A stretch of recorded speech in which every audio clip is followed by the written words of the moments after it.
My name is Frank. For 40 years, my life was measured by the piercing whistle of the Cleveland steel mill and the heat of the blast furnace on my skin. It was a life of hard labor, the kind that grinds you down but also forges you into something strong. It was a life of sacrifice, every overtime hour, every skipped luxury, poured into building this small house in our quiet Ohio suburb. This house wasn't just wood and nails, it was a fortress of love built for my wife, Eleanor, and our son Leo. Eleanor was the light in that fortress. She could make a simple Tuesday night feel like a holiday, her laughter echoing off the walls I'd put up with my own 2 hands. 3 years ago, cancer took that light from me, and the silence it left is a constant, heavy presence, a ghost in every room. Leo, my only child, is now in his early 20s. He grew up handsome and charming, but somewhere along the line, the values Eleanor and I tried to instill in him, hard work, humility, respect, were replaced by a gnawing sense of entitlement.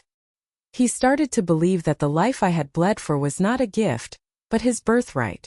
This attitude grew tenfold when he began dating Tiffany. She was a woman who measured a man's worth by the logo on his shirt and the emblem on his car. She looked at our simple, love-filled home and saw only old furniture. She looked at me and saw an obstacle. They came for Sunday dinner, a ritual I clung to because it was one of the last vestiges of Eleanor. I'd spent the afternoon making her signature pot roast, the aroma filling the house with a bittersweet nostalgia.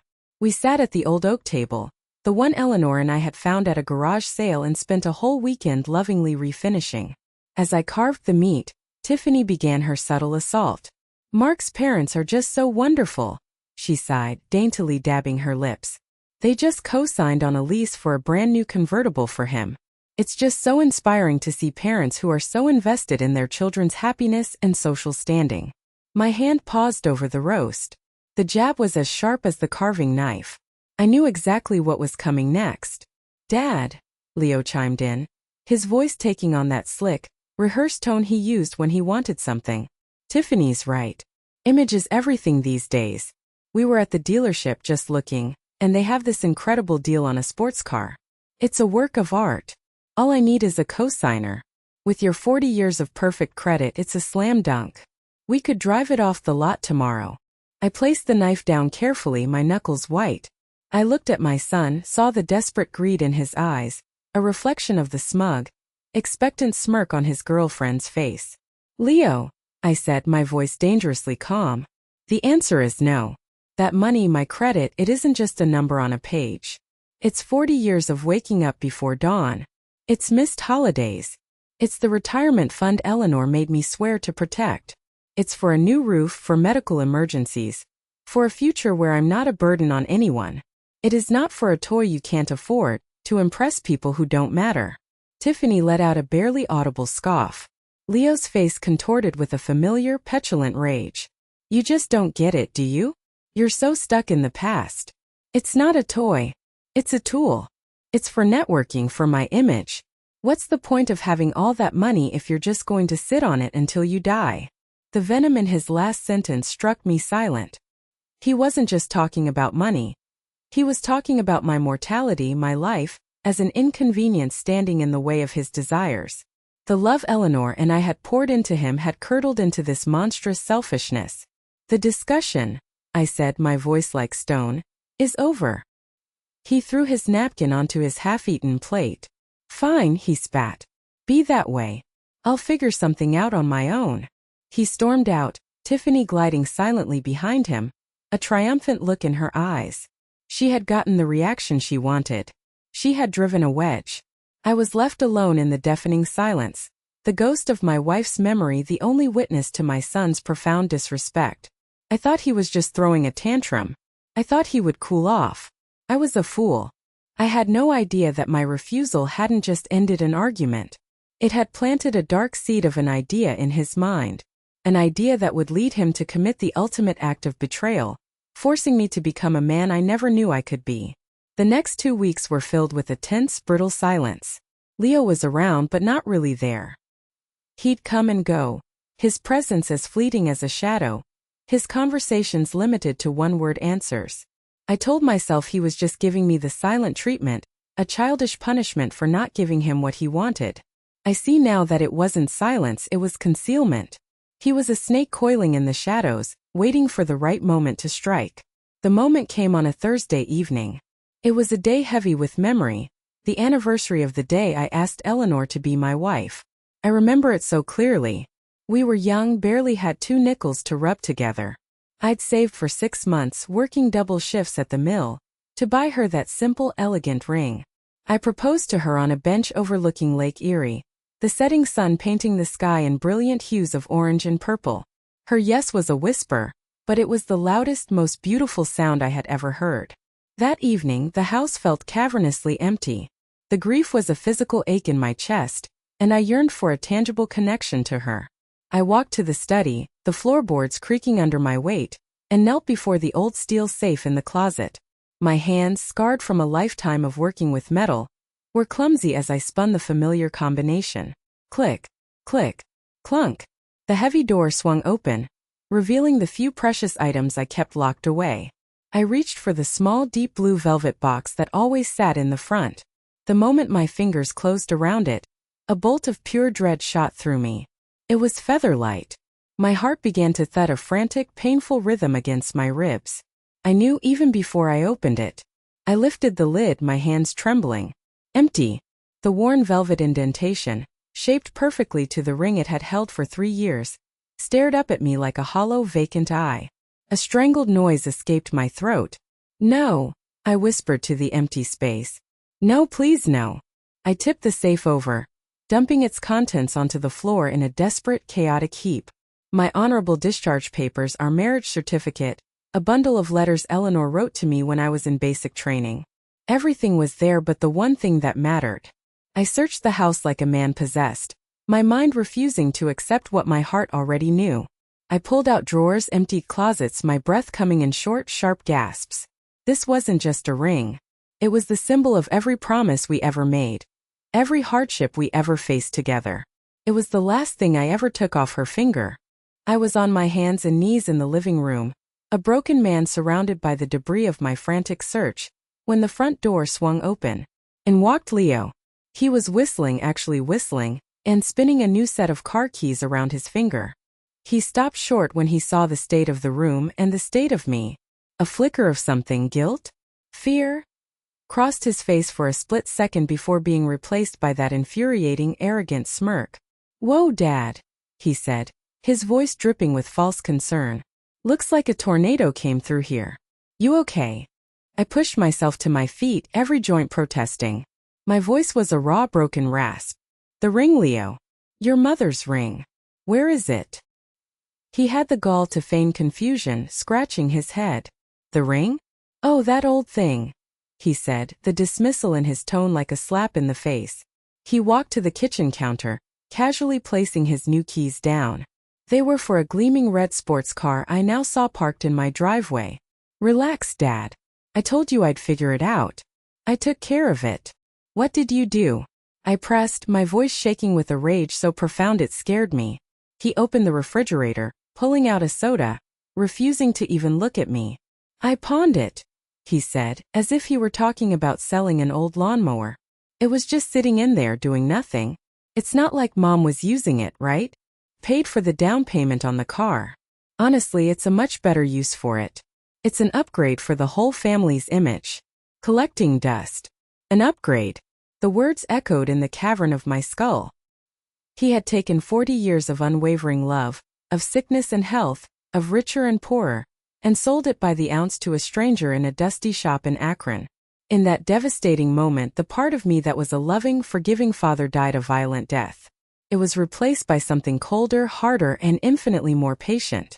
He thought he had solved his problem. He had no idea he had just created a new one, me. That night was the longest of my life. Sleep was an impossible dream. I sat in my old recliner, the worn fabric a poor substitute for the comfort of Eleanor's presence. The house was a tomb, each creak of the floorboards a fresh reminder of my loss. My mind was a relentless storm of images. Eleanor's smiling face on our wedding day, her hand in mine as we brought a newborn Leo home from the hospital, the ring glinting on her finger through it all. And then the image of the empty velvet box, a black hole that had swallowed 40 years of memories. My son had become a stranger to me, a thief who had stolen the heart of our family's history. I wrestled with my soul in the darkness. Part of me screamed for immediate confrontation. I wanted to drag him out of bed, to shake him until the selfish, arrogant shell cracked and the son I once loved reappeared. I wanted to scream until my throat was raw, to make him feel even a fraction of the pain he had inflicted on me. That was the father in me, the one who believed in discipline, in facing problems head-on. But another part of me, a colder, more calculating part that had been dormant for decades, whispered a different counsel. It told me that screaming would be a release for him.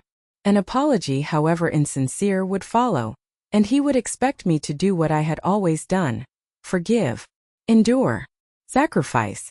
He was counting on my love for him as a weakness, a predictable pattern he could exploit time and time again. This time the pattern had to be broken, permanently. I was lost in this internal battle, the silence pressing down, when a sound from upstairs cut through the darkness. Laughter. It was Leo in his bedroom on the phone. It wasn't a quiet chuckle, it was a loud, booming, carefree laugh. The sound of a man who had just gotten away with murder and was celebrating. The sound of a man without a conscience. Against my better judgment, I found myself moving silently to the bottom of the staircase, cloaked in the shadows of the hallway. I just needed to understand. I needed to hear it for myself. No, seriously, dude, it was the easiest thing I've ever done. Leo was saying, his voice overflowing with smug triumph. The old man? He's too soft. He just completely folded. I told him I sold Mom's ring for the car and he just stood there, looking like a lost puppy. It was actually kind of pathetic, you know? Pathetic. The word was a punch to my solar plexus. I gripped the wooden newel post, my knuckles turning white, the ornate carvings digging into my palm. His friend must have asked if I was going to do anything, because Leo let out another burst of derisive laughter. Him? Do something? Are you kidding me? He won't do a thing. He'll yell a little, maybe get all misty-eyed, and then he'll get over it. He always does. He's a relic man from another time. A dinosaur. He's stuck in the past, thinking about honor and sentimentality. He doesn't get that in the real world, you just take what you want. So yeah, I got the car. He lost a shiny trinket. It's a win-win. A relic. A dinosaur. Pathetic. Soft. Each word was a sharpened spike driven deeper into an open wound. He wasn't just a thief, he was a mocker. He held my love, my grief, and my entire system of values in utter contempt. In his eyes, I was not a father to be respected, but an obstacle to be overcome, an old fool to be manipulated. That was it. The tipping point. The moment the scale inside me tipped irrevocably from grief to vengeance. The father in me who might have forgiven was silenced forever, buried under the weight of his son's contempt. The man who was left was someone Leo had never met. Someone forged in the fires of the steel mill. A man who understood that when metal is pushed too far, it doesn't just bend. It breaks. And it becomes sharp enough to cut. Eleanor's gentle voice in my head, always counseling patience, was drowned out by the echo of my son's mocking laughter. He thought I was weak. He was about to learn the difference between patience and weakness. He called me pathetic. A relic. After everything I had done for him. So let me ask you all this. What would you have done in my shoes? Would you have confronted him right then and there? Or would you have done something else? Let me know your honest thoughts in the comments. I read every one. He called me a relic. Fine.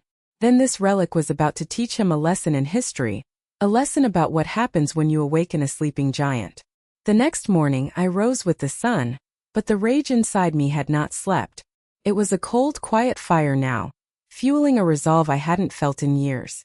I didn't slam doors or make angry phone calls. I moved with a chilling, deliberate purpose.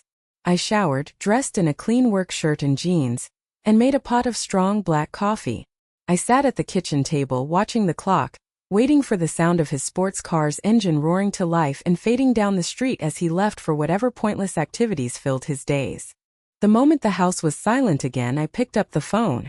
My first call was not to him, but to Mr. Arthur Davies. Arthur wasn't just a lawyer. He was a piece of my history. He'd been the union's bulldog for 50 years, a tough-as-nails negotiator who had fought for men like me his entire career. He'd helped Eleanor and me with the mortgage on this house, poring over the documents with us at this very kitchen table. He wasn't just a legal advisor. He was a witness to the life Leo had just spat on. "Frank," his gravelly voice answered. "Been a long time. Hope you're not in any trouble." "Morning, Arthur," I said, my voice steady and devoid of emotion. "I am in trouble, but I'm calling you to get out of it. I need to see you today. It's urgent. I need to completely restructure my estate. Everything." There was a pregnant pause on the other end of the line. Arthur was no fool. He'd handled enough family disputes to know that words like restructure everything were code for a declaration of war. "My 10 o'clock just came down with the flu," he said. "Be here in an hour."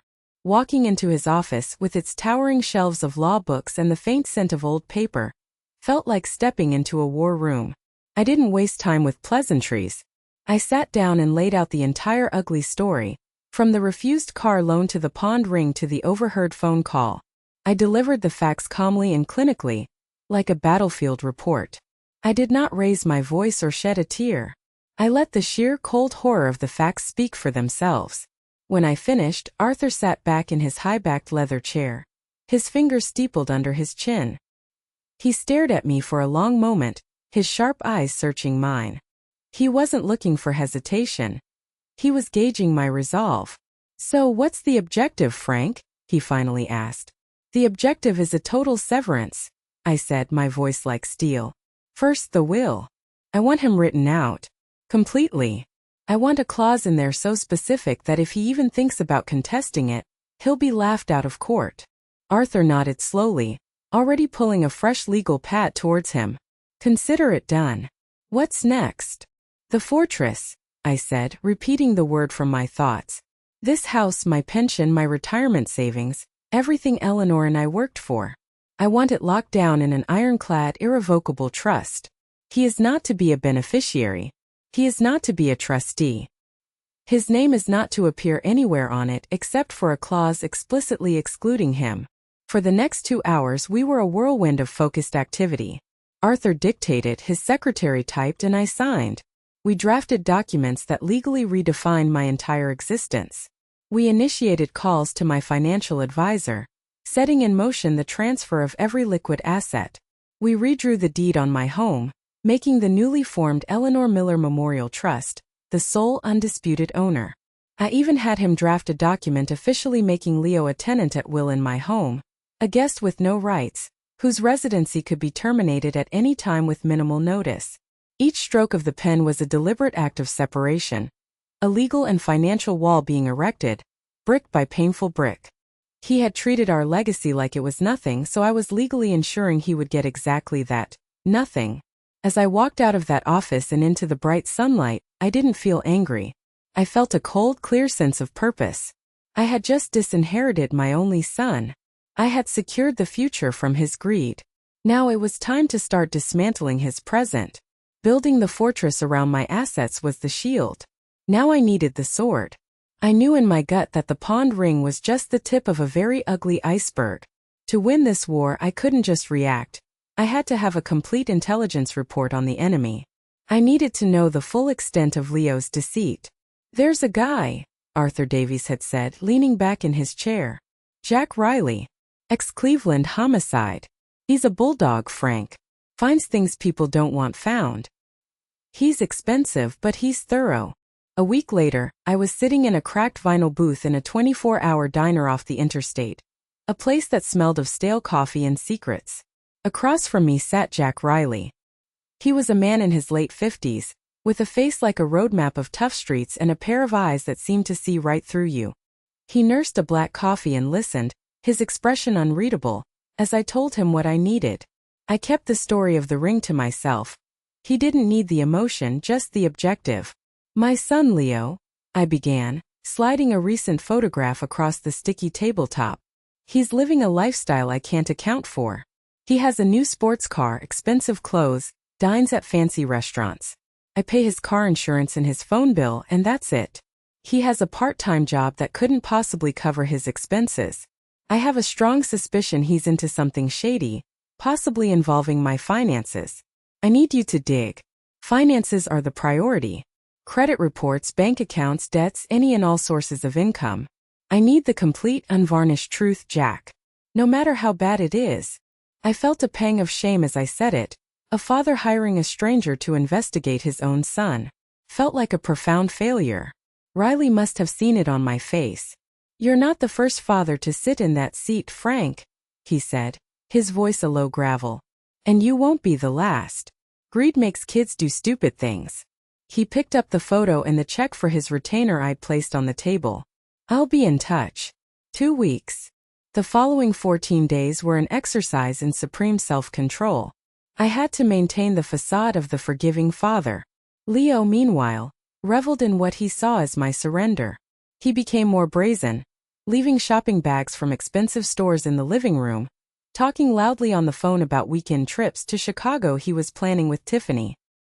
He was so consumed by his own arrogance that he never saw the storm gathering on the horizon. The call from Riley came on a Tuesday morning. His voice was all business. Frank, we need to meet. Same place. An hour. I walked back into that diner with my heart pounding a nervous rhythm. Jack was already there, the same booth. This time a thick, worn manila folder sat on the table next to his coffee cup. He didn't waste a second. He opened it, and the ugly truth of my son's life spilled out onto the table. You were right to be suspicious, he began, his voice flat. It's a complete house of cards, built with your credit. He laid out the documents with clinical precision. The sports car was a lease, not a purchase, and he was 3 months behind on payments. The leasing company had already scheduled it for repossession. Next came the credit reports. Leo had 5 maxed-out credit cards. My blood ran cold when Jack separated 3 of the statements from the pile. They were platinum cards with $20,000 limits. All of them were in my name. He applied for these online 6 months ago, Jack explained, pointing to the application forms he'd managed to get. Used your social security number and forged your signature electronically. He had the cards sent to a P.O. box he opened. He's been making the minimum payments from a separate bank account. Where did he get the money for the payments? I asked, my voice barely a whisper. Jack slid a series of my own bank statements across the table, ones he'd been authorized to access. He'd highlighted a series of small weekly transfers, ranging from $50 to $200 each. The descriptions were innocuous. Utility payment. Online purchase. They were small enough that I had never noticed them. Over the past year, he had siphoned over $6,000 directly from my savings account. I stared at the paperwork, at the cold, hard proof of my son's calculated long-term deception. This wasn't a one-time mistake. This was a systematic campaign of theft. And just as I was processing that, Jack pushed one last item from the folder toward me. It wasn't a document. It was a photograph. The photograph Jack Riley slid across the table wasn't grainy or taken from a distance. It was a crystal-clear image, likely pulled from Tiffany's social media. It showed her and Leo at some high-end gala in downtown Cleveland. They were dressed to the nines, champagne flutes in hand, smiling for the camera. But my eyes weren't on their fake smiles. They were locked on the piece of jewelry sparkling at Tiffany's throat. A delicate vintage diamond necklace with a single teardrop-shaped sapphire. The air left my lungs in a painful rush. It was Eleanor's. It had belonged to her grandmother, a family heirloom passed down through generations. It wasn't the most valuable piece she owned in terms of money, but it was her most cherished. She wore it on our wedding day. She wore it to our son's baptism. After she passed away, I couldn't bring myself to put it in the cold, impersonal steel of the safe. Instead, I kept it nestled in the soft velvet lining of her rosewood jewelry box, the one that sat on the dresser in our bedroom. Felt closer to her there. It was an act of sentimentality, of love. And my son had weaponized it. I didn't have to say a word. Jack saw the recognition, the raw pain on my face. Thought that might be personal, he said quietly. I stumbled out of the diner in a daze, the folder of evidence feeling like a block of lead in my hands. I drove home on autopilot, my mind a maelstrom of grief and rage. I walked straight up the stairs, my feet heavy, into the bedroom that still smelled faintly of her perfume. I went to the dresser, my hand trembling as I reached for the jewelry box. I lifted the lid. The indentation where the necklace had rested for 3 years was empty. He had come into our room. our sanctuary. He had put his hands on her things and had stolen another piece of her from me. He'd given a piece of his great-grandmother's history to Tiffany, a woman who likely saw it as nothing more than a flashy accessory. The violation felt deeper, more personal than even the ring. The ring was in a safe, an object. This was from her personal space, from our room. That was the moment any lingering shred of paternal hesitation vanished. This was no longer just about teaching a lesson. This was about eradication. About salting the earth so that nothing like this could ever grow again. My grief hardened into an icy resolve. I spent the rest of the day fortifying my case. I meticulously scanned and printed every document Jack had given me. I logged into my online banking and printed out a year's worth of statements, highlighting every fraudulent transfer Leo had made. I found the text message from 6 months ago where he'd asked for my social security number, claiming it was for a summer internship application. His exact words: "Hey Dad, need your SSN for some HR paperwork. It's for that internship at the marketing firm." The lie was so casual, so believable at the time. Then I took out the small voice recorder I had bought. My plan had been to catch him bragging, but now I needed something more. I needed his arrogance, his lack of remorse captured in his own words. I waited. The opportunity came 2 nights later. He was in the living room on a video call with Tiffany, his voice booming through the quiet house. I activated the recorder in my pocket and walked into the kitchen, just out of his line of sight. "No, babe, I told you, don't worry about it," he was saying, laughing. "The old man is totally clueless. He thinks I'm a financial genius. He has no idea about the credit cards or where the money for your necklace came from.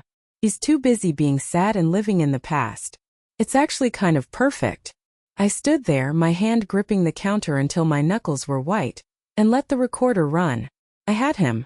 Cold. Hard. Undeniable. He thought I was clueless. A sad old man lost in his memories. He had no idea that those memories were exactly what was fueling my war. You might think this is the moment I would finally confront him, but no. A good hunter doesn't charge wildly. A good hunter sets a perfect trap. And my hunt was just beginning. With a fortress of irrefutable evidence locked securely in my study, the most psychologically grueling phase of my plan began. I had to become the man my son believed me to be. The soft, forgiving, foolish old father. It was an act of supreme self-control. A performance that grated on every fiber of my being. But it was absolutely essential.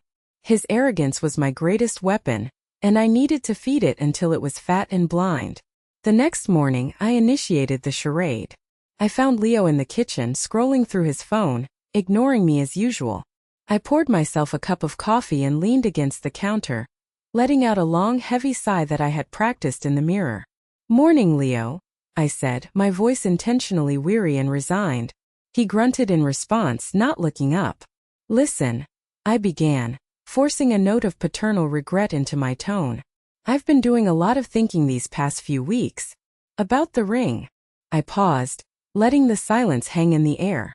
I was out of line. I was emotional. You're a young man trying to make your way in the world, and that car is important for your image. You were right. It's just an object. Your mother. She would have wanted you to be happy. That got his attention. He slowly lowered his phone, his eyes narrowing with suspicion. He was searching for the catch. I gave him none. I just offered a tired, defeated smile. "I'm sorry I overreacted. We can just move on from it." "Okay." I watched the wheels turn in his head. Suspicion gave way to a dawning sense of triumph. He saw this not as an apology, but as a complete and total surrender. A smug, self-satisfied grin spread across his face. "It's about time you came around, Dad," he said, his voice dripping with condescension. "I knew you'd see it my way. No harm done." He patted my shoulder in a horribly patronizing gesture before going back to his phone, already bored with his victory. The performance had begun. Over the next week, I played the part of my life. I made him his favorite steak dinner. I asked to see his car, feigning impressed whistles as he revved the engine. I listened, nodding along as he talked about his grand plans, all funded by my stolen money. With every passing day, he grew bolder, more careless. He'd leave receipts from his fraudulent credit cards on the kitchen table. He'd talk loudly on the phone with Tiffany about their next extravagant purchase.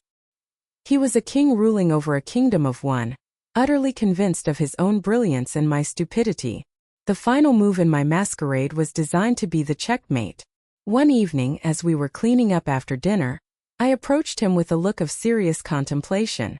"Leo," I said, drying a plate, "I'm not getting any younger. I've been thinking it's time I started teaching you about the family finances.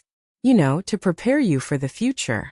His eyes lit up with a raw, undisguised greed. This was the jackpot he had been waiting for. "Really, Dad?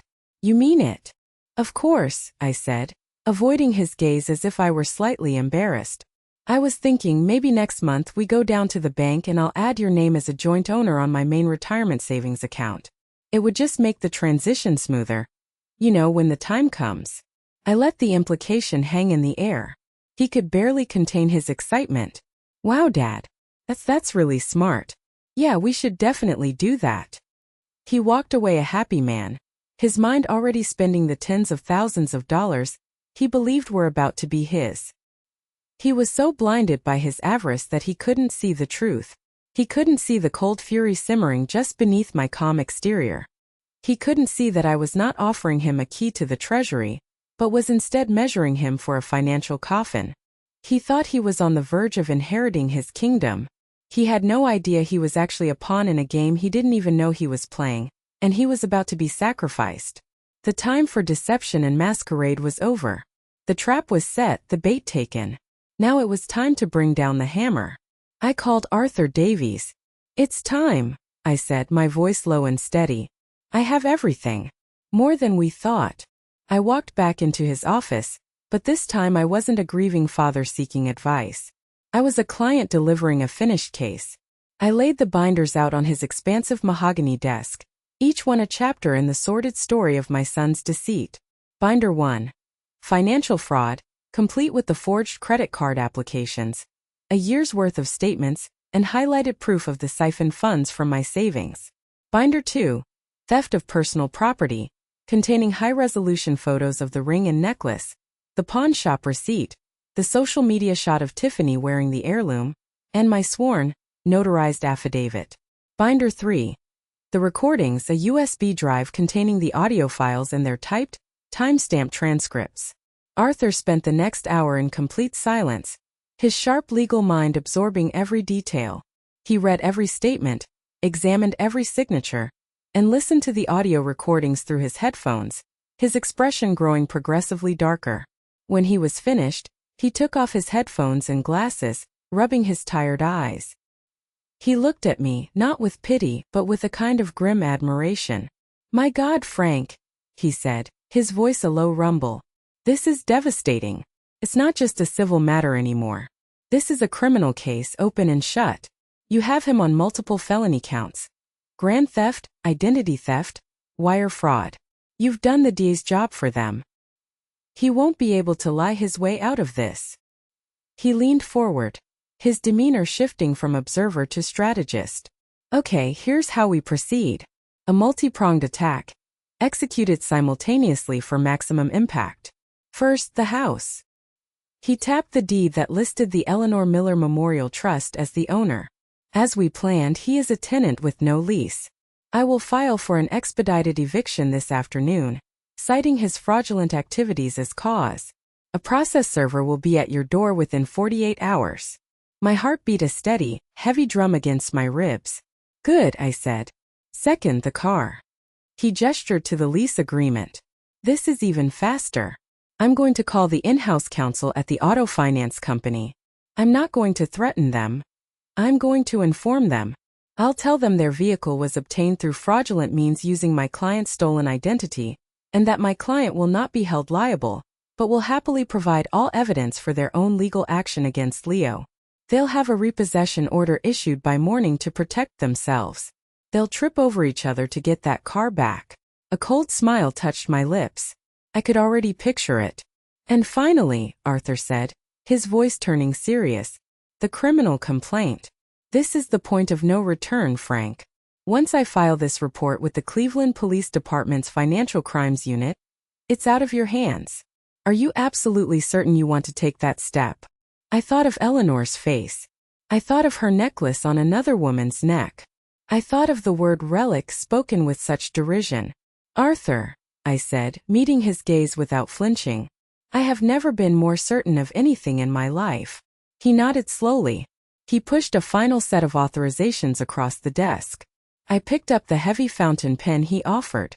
My hand did not shake. Each signature was a deliberate, powerful stroke.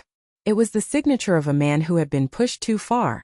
A man who was now pushing back with the full, crushing weight of the law. I wasn't just signing legal papers. I was signing my son's death warrant. The death of the entitled, fraudulent life he had built. I signed every single page. The gears of justice were now in motion. All the legal pieces were in place. All that remained was for the sun to rise on the day of reckoning. A day my son would never forget. I chose a Tuesday. Tuesdays are forgettable, ordinary days. And I wanted the ordinariness of the day to be a stark contrast to the extraordinary demolition of my son's life. I woke up at 6 a.m., the same time I had for 40 years. The house was quiet still. It felt like the air itself was holding its breath. I brewed my coffee, the familiar ritual, a small anchor in the storm I was about to unleash. At precisely 8 a.m. the first thunderclap sounded, though only I could hear it. Arthur Davies, acting on my authorization, sent a fraud alert to all 3 major credit bureaus under my name, and simultaneously contacted the fraud departments of the credit card companies. In a matter of seconds, an invisible wall slammed down around Leo's financial world. The 3 platinum cards in my name, and likely the others he held, were instantly frozen. The river of my money that had been fueling his lifestyle had just been dammed. At 9:15 a.m., the first visible wave of the storm hit our front door. A sharp official rap. I watched from the kitchen as Leo, bleary-eyed and annoyed at being woken, stomped to the door. Standing on the porch was a uniformed process server from the Cuyahoga County Sheriff's Office. He was a tall man with a stoic face that betrayed no emotion. "Leo Miller?" the server asked. "Yeah, what?" Leo grumbled. "You've been served," the man said, handing him a thick, intimidating legal envelope before turning and walking briskly back to his car. Leo tore it open with a sneer, assuming it was some sort of junk mail. I watched his face as he scanned the first page. The sneer dissolved. His eyebrows furrowed in confusion. Then his jaw went slack, and his face paled to a sickly white. "Eviction notice?" he shrieked, the words tearing through the quiet house. "What in the hell is this? This is my house." He turned to storm towards me, the papers shaking in his hand, but at that exact moment, his phone, sitting on the counter, began a frantic dance. It buzzed and chimed relentlessly. A barrage of notifications lighting up the screen. Bank of America alert. Your card has been declined. Chase alert. Your card has been suspended due to suspected fraud. Amex alert. Your account has been frozen. Please contact customer service. His rage momentarily forgotten, he lunged for the phone, his thumb swiping frantically. He tried to open his mobile banking app. Access denied. He tried to make a small online purchase to test the cards. Payment failed. His arrogant confidence began to visibly crack, revealing the raw panic underneath. "What is going on? What's happening to my accounts?" he yelled, his voice rising in pitch. He spun around to face me, his eyes wide and wild. "Dad, did you do this? Did you cancel my cards?" I didn't answer. I just took a slow, deliberate sip of my hot coffee, my gaze steady and unwavering over the rim of the mug. My silence was his answer. And then came the crescendo, the glorious, beautiful sound I had been dreaming of for weeks. The deep, guttural roar of a heavy-duty diesel engine, followed by the high-pitched, insistent beep-beep-beep of a vehicle in reverse. A massive, gleaming tow truck was backing into my driveway. Leo's head whipped towards the front window so fast I thought he might get whiplash. His mouth fell open in a silent scream. There it was. His precious red sports car, the symbol of his betrayal, the price of his mother's ring, was being hooked up by a thick, greasy chain. He let out a strangled cry and bolted out the front door, still in his boxers and a t-shirt, his bare feet slapping against the cold concrete of the porch. "Chwai!" he screamed, his voice a pathetic, cracking wail. "That's my car. Get away from my car." The tow truck driver, a massive man with a thick beard who looked utterly unimpressed, just grunted and continued tightening the chains. He stood there, a powerless king watching his throne being hauled away. The humiliation was just beginning. He didn't know it yet, but his public shaming was about to get an audience. In a moment of what I can only describe as divine karmic timing, just as my son was having his barefoot meltdown on the lawn, a sleek black sedan pulled up across the street. Out stepped two of Leo's friends, the ones I'd heard him bragging to on the phone. They were the pilot fish to his shark, always happy to swim in his wake and feed off the scraps of his lavish spending. They had clearly planned to meet up with him, but now they had stumbled upon a far more entertaining spectacle. They froze for a second, taking in the scene. The massive tow truck, the sports car dangling ignominiously, and their friend, the supposed big shot, screaming in his underwear. Then the smirks began. One of them, a lanky kid named Kyle, slowly raised his phone, the screen glinting in the morning sun. He was filming. "Whoa, Leo, my man!" The other one, Derek, shouted across the street, his voice booming with mock sympathy. "Car trouble? Look serious. Did you forget to make a payment on your awesome ride?" The sound of their barely suppressed laughter was the salt in Leo's gaping wound. His face, already red with rage, deepened to a shade of furious purple. "Shut up, Derek," he shrieked, spinning to face them. "Put the phone away, Kyle." His powerlessness was complete. He couldn't stop the tow truck driver, and he couldn't stop his so-called friends from documenting his utter humiliation for the world to see. Defeated, he turned and stomped back toward the house, a torrent of desperate anger radiating from him. He was looking for sanctuary, for a place to hide from the prying eyes and mocking laughter. He lunged for the front door handle, but I was ready. I stepped out onto the porch, letting the heavy oak door swing shut behind me. The deadbolt slid into place with a solid, definitive thud. He stopped dead, his hand hovering inches from the door. He looked at me, then at the locked door, then back at me. The confusion on his face was absolute. "What are you doing?" he demanded, his voice dropping to a low, dangerous growl. "Open the door. Now." I held up the set of house keys, letting them dangle from my index finger. They glinted in the sun, a small, powerful symbol of ownership. "You don't live here anymore, Leo," I said, my voice perfectly calm and even, a stark contrast to his ragged screaming. "As that legal notice you're holding clearly states, your tenancy has been terminated. You have 24 hours to schedule a time with me to retrieve your personal belongings, and you will be supervised while you do so. This is my house. It has always been my house." Across the street, Kyle and Derek's jaws had dropped. Their laughter died in their throats, replaced by stunned silence. This was better than a simple repossession. This was a full-blown family implosion, a Shakespearean drama playing out on a suburban lawn. You can't do this," Leo stammered, his rage faltering, replaced by a rising tide of panic. "I already have," I stated simply. "Everything you have, everything you are, has been funded by me. The roof over your head, the food in your stomach, the stolen money in your pocket. I was the foundation of your entire life, a foundation you took for granted and mocked. And I have just decided to remove it." He stumbled backward as if I had physically pushed him. His wild eyes darted from my stony face to his friends, who were now looking at him not as a peer, but as a pathetic, exposed fraud. The mask was gone. The confident, wealthy, untouchable Leo was revealed to be nothing more than a parasite, and his host had just shaken him off. "Thank you so much for sticking with me on this journey. It means the world. If you're still here, do me a favor and comment the number 1 down below, so I know you're with me as we head into the final confrontation." He stood on my porch, a pathetic outcast stripped of his car, his home and his pride. His kingdom of lies had been reduced to a pile of rubble in less than 60 minutes.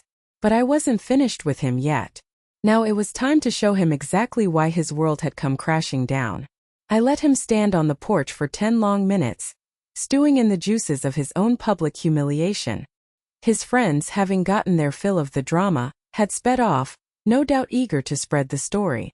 When I was certain the lesson in shame had sunk in, I unlocked the door. My voice was cold and commanding. "My study. Now." He shuffled past me without making eye contact, the crumpled eviction notice still clutched in his hand. He was no longer a raging bull. He was a whipped dog. He entered the study, a room he had always avoided, and his eyes widened when he saw my desk. I had arranged it like a prosecutor laying out evidence for a jury. It was clean, organized, and utterly damning. I sat down in my old creaking leather chair. It felt like a throne. "Sit down, Leo," I said, gesturing to the simple wooden chair I had placed opposite the desk. "I don't want to sit," he mumbled, but the fight was gone from his voice. He remained standing, shifting his weight awkwardly like a child called into the principal's office. "I wasn't asking," I said, my tone leaving no room for debate. He sank into the chair, his eyes darting around the room, avoiding the binders on the desk. I let the silence stretch for a full minute, the only sound the ticking of the grandfather clock in the hall, a clock that had belonged to Eleanor's father. Then I began. I reached forward and opened the first binder, turning it so he could see. The label read, "Financial fraud." "Let's start with this," I said calmly. "Here are the applications for 3 platinum credit cards, all in my name. And here," I pointed with a pen, "are the forged signatures. Sloppy work, Leo. You never quite got my F right." I then fanned out a thick stack of statements, page after page of his profligate spending. "And these are the corresponding bank records from my savings account, showing the siphoned funds you used to make the minimum payments. My lawyer estimates the total theft here is in the neighborhood of $50,000. He swallowed hard, a muscle twitching in his jaw. "Next," I said, closing the first binder and opening the second. "Theft of personal property. I believe you recognize this." The first page was a beautiful, clear photograph of Eleanor's wedding ring. I flipped the page. "And this is a copy of the receipt from the Akron pawn shop, with your signature on the seller's line." I flipped the page again.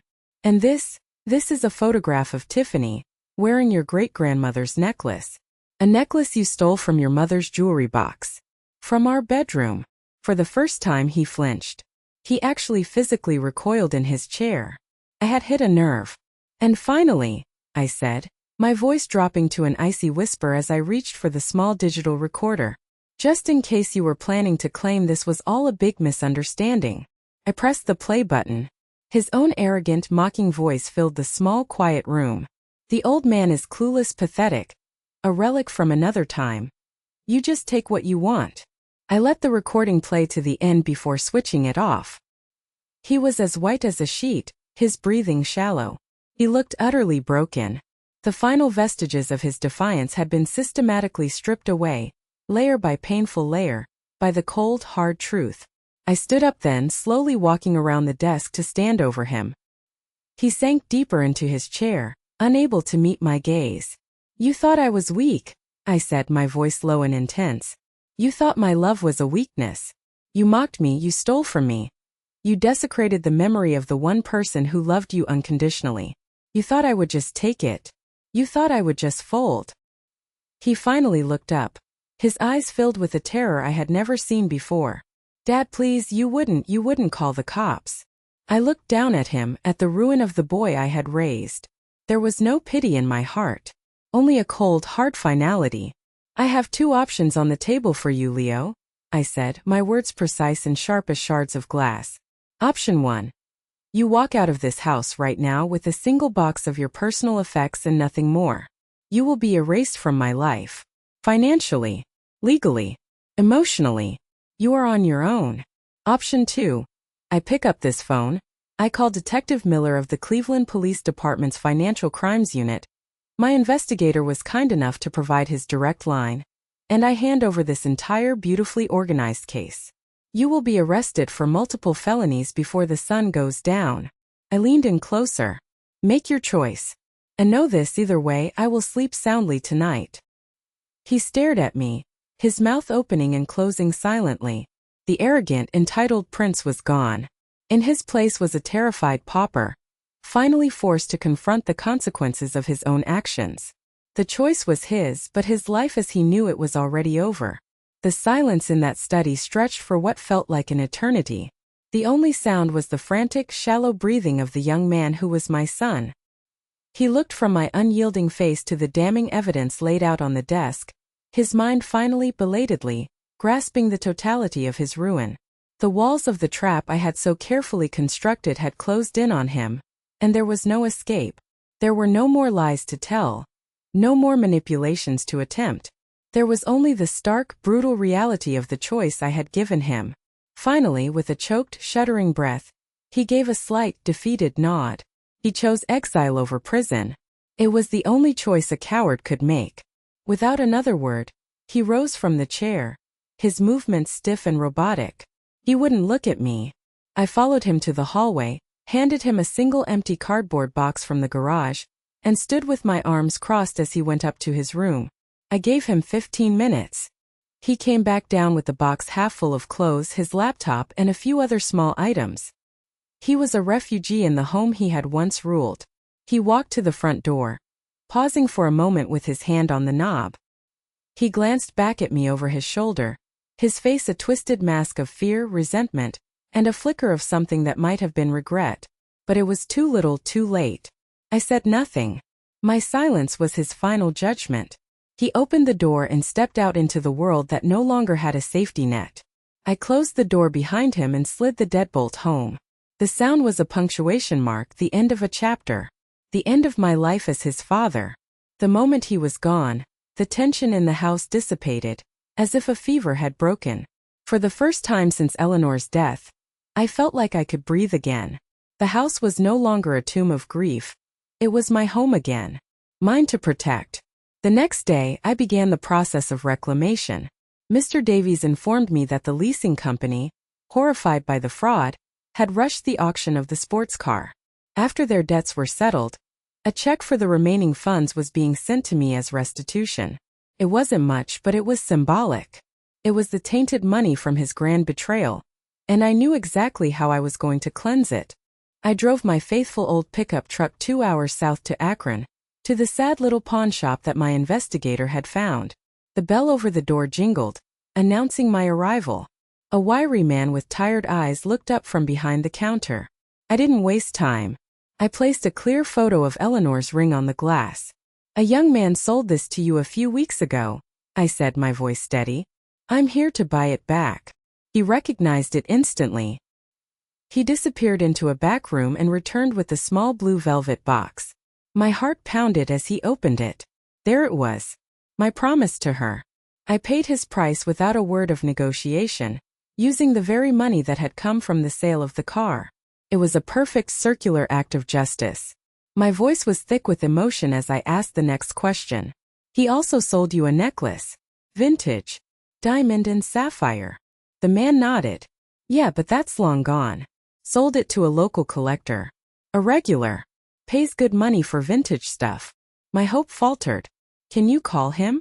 I asked, sliding a $100 bill across the counter. "Tell him I'll pay him double what he paid you for it. Please." The man looked at the money, then at the desperate hope in my eyes. He picked up the phone.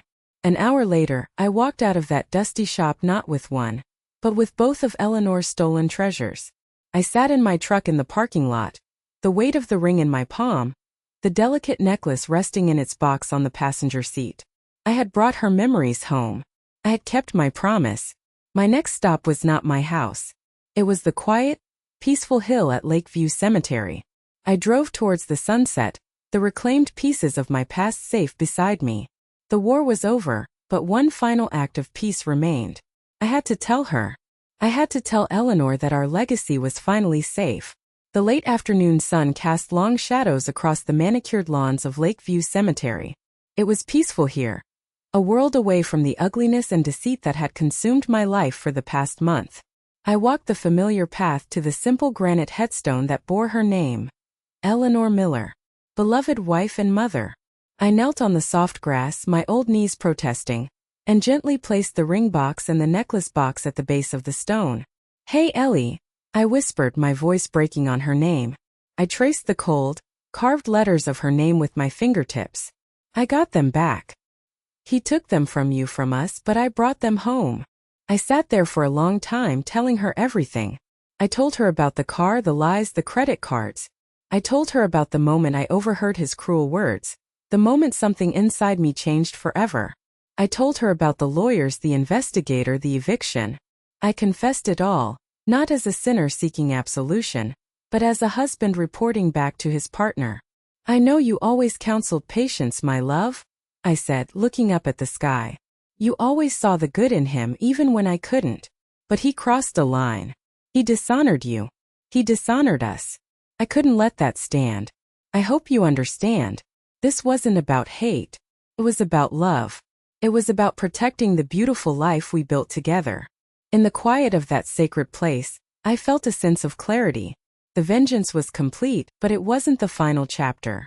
The final chapter had to be about building, not destroying.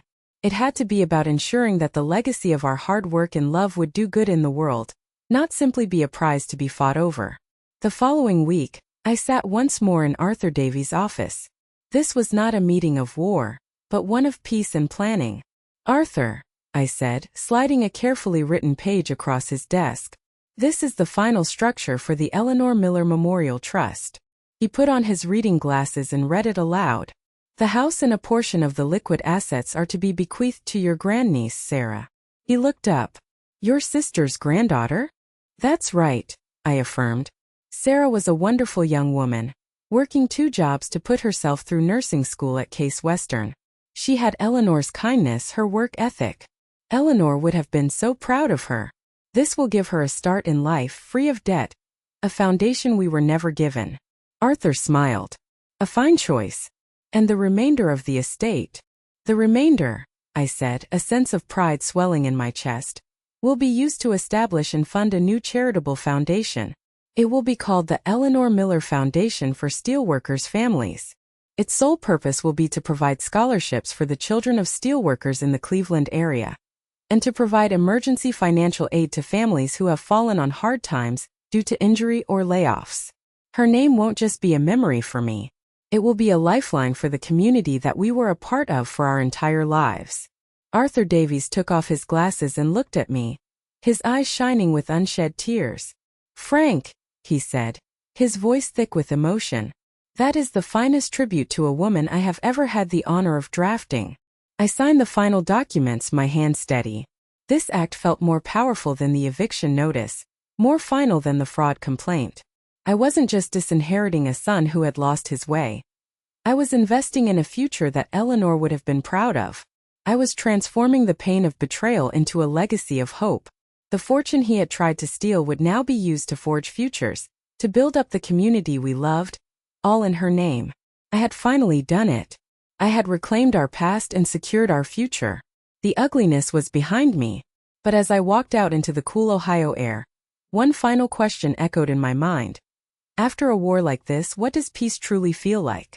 In the weeks that followed, a new rhythm settled over the house. A rhythm of peace. I woke with the sun, not with a knot of anxiety in my stomach. I drank my coffee on the back porch, watching the cardinals flit between the bird feeders Eleanor had insisted we put up. The silence in the house was no longer the heavy, oppressive silence of grief. It was a gentle, calming quiet. The silence of a home at rest. I had reclaimed my life piece by painful piece. The house felt like mine again. I spent a weekend clearing out Leo's room, boxing up the remnants of the boy he used to be and the stranger he had become. I donated it all. It was a cleansing, a final letting go. One evening, as twilight painted the sky in shades of purple and orange, I stood on that back porch, her ring now permanently on my pinky finger. A constant, comforting weight. I thought about Leo. I'd heard through a cousin that he was working a dead-end job at a warehouse, living in a cramped apartment with 2 roommates. He was learning for the first time in his life the brutal calculus of survival. He was learning that life costs money, and that money is earned through sweat and time, not taken through lies and deceit. I felt no joy in his struggle, but I felt no pity either. I felt a profound sense of rightness. The scales had been balanced. My war with him had taught me a terrible, necessary truth. Sometimes the most loving thing a parent can do is to let their child hit rock bottom, to remove the safety net and force them to learn to fly on their own, or to face the consequences of their refusal to try. Forgiveness without accountability is not grace. It is enablement. And I would no longer be his enabler. I thought of the man I had become through this ordeal. The cold, calculating strategist who had dismantled his own son's life. I didn't regret him.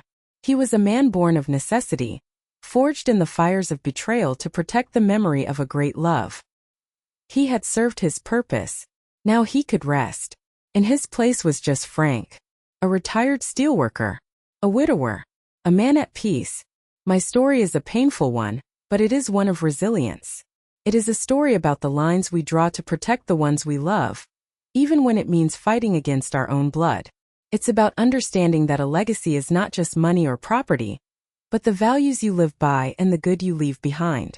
I built my life on love, honesty, and hard work. When those things came under attack, I defended them with everything I had. And I won. My journey has been a long and difficult one. And I want to thank you from the bottom of my heart for listening. Your time and attention mean more than you can know. If my story has moved you or resonated with you in any way, I would be grateful if you would like the video and consider subscribing to the channel for more stories of life's difficult challenges. And as a final thought, I'd like to ask you to share a piece of your own wisdom in the comments below. Have you ever been forced to make a heartbreaking choice to stand up for what you believe in, especially when it came to family? I believe we all have stories of strength, and by sharing them, we can help each other feel a little less alone. Thank you for being here.